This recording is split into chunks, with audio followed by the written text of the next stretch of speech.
Growing up as a kid it wasn't always fun for me. I grew up in a pretty tough neighborhood in Philadelphia. Pretty much what I would see every day is just drug deals, violence. Sometimes see people just laying dead on the ground, murders.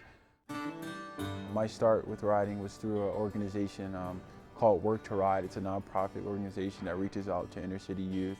In the beginning, I would go and get to the barn and work and muck stalls and feed the horses and whatever chores that needed to be done around the barn. The moment I walked into the barn, I knew that I loved horses and this is what I wanted to do and this is where I wanted to be. At the time I began riding, I was around 8 or so. Eventually I was introduced to polo. My first swing, I was addicted. Polo can be very simple, sort of similar to hockey on horse. As you're playing polo, there are visible lines that are created when you're playing, and you have to respect those lines because the game is at a very fast speed and the balls change directions probably every second. It's a contact sport. You have horses fall down, players get hurt, people break bones, but it is very dangerous.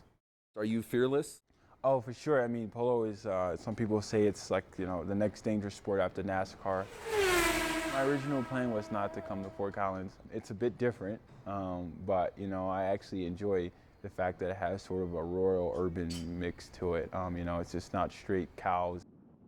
We have a very good team this year. Only 3 guys play at a time, and I'm one of the 3 starters here. So I was fortunate enough to make the team. We're a club sport. We aren't on a scholarship. We aren't considered a varsity sport. Traditionally, pretty white sport, yeah?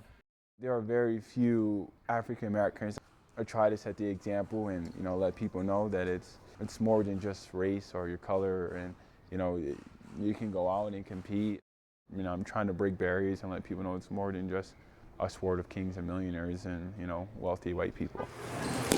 My mom is very proud of me. I feel much happier than I probably would be if I was home right now. Being trapped in Philadelphia, I wouldn't have the opportunity to get out and to see the world and just go to college and get an education.